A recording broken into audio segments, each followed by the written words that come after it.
Jaunākos Kuldīgas 8-gadīgās skolas absolventus zvans uz stundām aicināja pirms 30 gadiem, pārējos vēl senāk. Nu tos uz atmiņu stundu atkal kopā sasaucas zvans skolas salidojumā.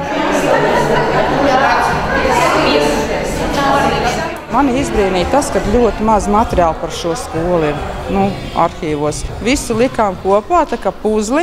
Šodien redzēsim, kas no tā būs sanācis. Man viņa asociējās tiešām ar pionieru laikiem, lai cik tas varbūt kādam liekas tā nostalģiski, bet man ļoti, ļoti patika tas laiks. Viens no nozīmīgākajiem notikumiem mūsu skolas absolventi, kuri beidz 8. klasi, rudenī varēja braukt ekskursijā uz Maskavu. Braukt uz Maskavu 3 dienas oktobra svētkos, tas vispār bija kaut kas wow. Ļoti laba, ar labiem skolotājiem. Skolotāji varbūt tos, kurus sauc par leģendām, un tādi mums viņi bija. Metodas jau tagad ir citāds.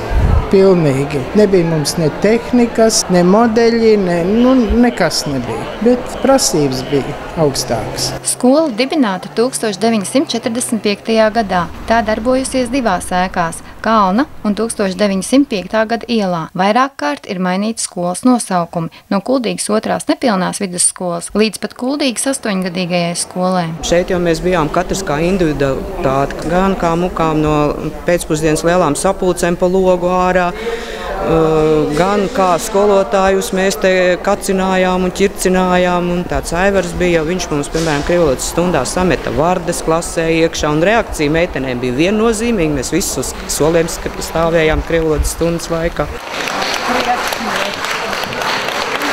Skolām bijuši vairāki direktori. Ar aplausiem salidojumā tika sagaidīta Olga Kokina, kuras vadīšanas laiks spilgti ieguldījis bijušo skolēnu atmiņās. Skolā gūtās atziņas paņemtas līdzi arī dzīves ceļamaizē. Respekts bija liels, bet viņas bija godīgs. Mēs ar tādu sajūsmu gājām mājās un skaitījām to angļu alfabētu tā kā dziesmiņu. Ir tāda, dziedājām. Tā nabadzība bija drausmīga. Karlošs šašņori apstiets kājās, lai nekrīt nost. Kas no kurā kaut kāds purpals vāca tanka kaut kādu 7 izmēru pa lielu. Tas jau nekas, kad tik ļauj mācīties. Un pārāk neskalo smadzenes. Ja mums būtu tagad tāds skolotājs, kā man bija skolotājs Velda, latviešu valoda, kas mācīja, tad šodien es esmu mājas saldējumu. Man nebūtu ēdams saldējums mājas, kā tagad. Tad veikalā preces nepārdotos, bet viņas pārdot. Ja būtu tāds skolotājs, kā skolotājs Vilts bija, tad nebūtu kā 40% no tiem, kas grib dienēt armijā, kur nevar iziet veselības pārbaudu. GDO kompleksu mēs katru rītu ingruvinājām. Mēs bijām fiziski norūdīgi, skolotāji Vaski. Viņi jau mums mācīja ne tikai ķīmiju, viņi jau mums mācīja tā, iznāk puikām iet ar meiteni pa ielu, tad vajag pāriet ielas malā zēnam. Tādas lietas jau arī tā. Tas neietilp ķīmijas tā programmā, bet dzīvē vēlāk noderē. Klases audzinātājs bija skolotājs Vilci. Bijām ļoti sportiska klasi. Pārgājienos daudz gājām, kā jau pie fizkultūras skolotāji. Tuvējais parks, kurš tagad ir skaists, tas bija mūsu sporta laukums. Skrējām krosus, braucām ar slēpiem. Noderējis visus, jo noteikti tajā laikā bija savādākas attiecības starp skolēnu un skolotāju.